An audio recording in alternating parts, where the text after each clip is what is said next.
तो भाई इसी पहचान से अंदर आए हैं, तो अंदर भी थोड़ी बख्शेंगे। हमारे साथ हमारे समय में कोई कटौती करेगा, हमारे साथ कोई अगर ज्यादा करेगा तो हमने बख्शने वाले हैं, चाहे वो कोई मंत्री रहे चाहे वीआईपी रहे। वही हमने कहा बैठिए चुपचाप। हम किससे सीखेंगे? हम तो देख रहे हैं सीपी सिंह जी शायरी पढ़ रहे हैं, सब मंत्री शायरी पढ़ रहे हैं, हिंदी वाला हिंदी में, उर्दू वाला उर्दू में शायरी पढ़ रहे हैं। तो हम जब शायरी माइंड में है तो गाना भी गा सकते हैं। हम नया मेंबर हैं, सीधी बात है। तो वही हमने कहा कि अध्यक्ष जयराम महतो को सुनता है, इस व्यक्ति को, इस लड़के को यहाँ से नियंत्रण में रखा जाए। मुद्दों की बात करता है, जिन मुद्दों को कहने से लोग डरते थे। आज 25 साल हो गया, जादूगोड़ा का मुद्दा सदन में आया था।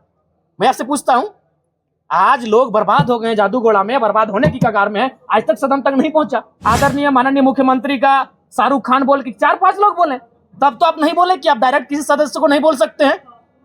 भैया भाभी जब आधा घंटा, कल्पना भाभी, हेमंत सोरेन जब मंत्री लोग बोलने लगता है, तब तो कोई नहीं बोलता है कि आप किसी व्यक्तिगत पे बात क्यों कर रहे हैं। हमने बस यही कहा था कि पर्यटन मंत्री हमारे पड़ोसी हैं, पराष्ट्र मंत्री की वो भी आते हैं, उनके लिए गीत सुनाएंगे।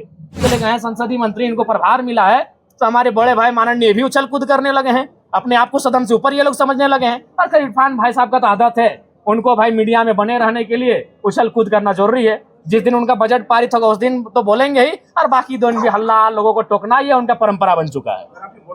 पहाड़ तो वही मधु मंसूर जी के गीत हम गुनगुना बोल के माध्यम से गा रहे थे कि हाय रे हमर सोना झारखंड। अच्छा, गुनगुनाने के लिए मोबाइल निकालना होगा? नहीं गा ही देते हैं वहाँ, नहीं बाबा गा ही देते हैं, यहाँ कम से कम गा देते हैं। सोना झारखंड कि स्वर्ण रेखा, शंख, कोयल, मयूराक्षी, दामोदर, फाल्गु नदी नहीं, साहेबगंज में गंगा बहे, फाल्गु नदी बड़ा कर, अंधन से भरल धरती सबसे सुखी संपन्न, हाय रे हमर सोना झारखंड। अच्छा बताइए, इस गाना में क्या आपत्ति है भाई? लेकिन ये नहीं ठीक है पांडे जी, मेरा बात सुनिए, आपका भी कहना सही है। हम पहली बार चुन के आए हैं कि हमको मालूम है कि गुनगुनाना नहीं चाहिए।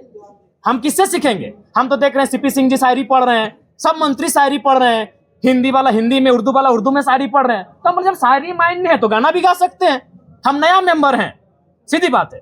तो वही हमने कहा कि अध्यक्ष महोदय, अगर बोल गुनगुनाना नहीं चाहिए तो संसदीय मंत्री खड़ा होकर जब उनका बारी आएगा बोल देते कि जयराम बाबू बोल गुनगुनाना नहीं है, हम अगला बार जब मेरा भाषण होगा हम बोल नहीं गुनगुनाएंगे। लेकिन ये कहाँ का तर्क है? दो का मंत्री खड़ा हो गया है, संसदीय मंत्री तो बाद में, दो मंत्री खड़ा होकर टोक रहे हैं।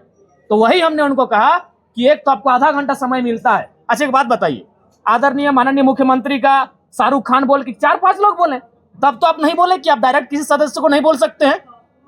भैया भाभी जब आधा घंटा, कल्पना भाभी, हेमंत सोरेन जब मंत्री लोग बोलने लगता है, तब तो कोई नहीं बोलता है कि आप किसी व्यक्तिगत पे बात क्यों कर रहे हैं। हमने बस यही कहा था कि पर्यटन मंत्री हमारे पड़ोसी हैं, पराष्ट्र मंत्री की वो भी आते हैं, उनके लिए गीत सुनाएंगे। तो ठीक है, डायरेक्ट नहीं बोलना चाहिए, उनको आधा घंटा का समय मिलता है। आप 30 सेकंड बोलते हैं कि माननीय जयराम बाबू नए सदस्य हैं, अगला बार इस बात का ध्यान रखेंगे। फिर अगर हम दोहराते हैं आप टोकते हैं। तो हमने उनको वही कहा, और हम तो भाई इसी पहचान से अंदर आए हैं, तो अंदर भी थोड़ी बख्शेंगे। हमारे साथ हमारे समय में कोई कटौती करेगा, हमारे साथ कोई अगर ज्यादा करेगा तो हमने बख्शने वाले हैं, चाहे वो कोई मंत्री रहे चाहे वीआईपी रहे। वही हमने कहा बैठिए चुपचाप। आप मंत्री ट्रेजरी बेंच पर बैठिए, चुपचाप बैठिए। आपको मंत्री बनाया गया है काम करने के लिए, ये मीडिया में आने के लिए नहीं। उछल कूद मत कीजिए। हाँ, उनका हम सम्मान करते हैं, मंत्री है, माननीय है, लेकिन उनका ये व्यवहार उचित नहीं है। आज ये ज्ञान दे रहे हैं, उस दिन आपका ज्ञान कहाँ था जब आपने इरफान अंसारी जवाब दे ही रहे थे, आपने टोक दिया। इरफान अंसारी जो शायद ध्यान आकर्षण था या अल्पसूचित था या तारांकित प्रश्न था, किसी माननीय सदस्य के प्रश्न का उत्तर दे ही रहते, आप खड़ा होकर उनको टोक दिए। उनको सवाल का उत्तर देने देते हैं, उसके बाद आप कहते हैं कि ऑब्जेक्टिव टू ऑब्जेक्टिव होना चाहिए, एक्सप्लेनेशन नहीं।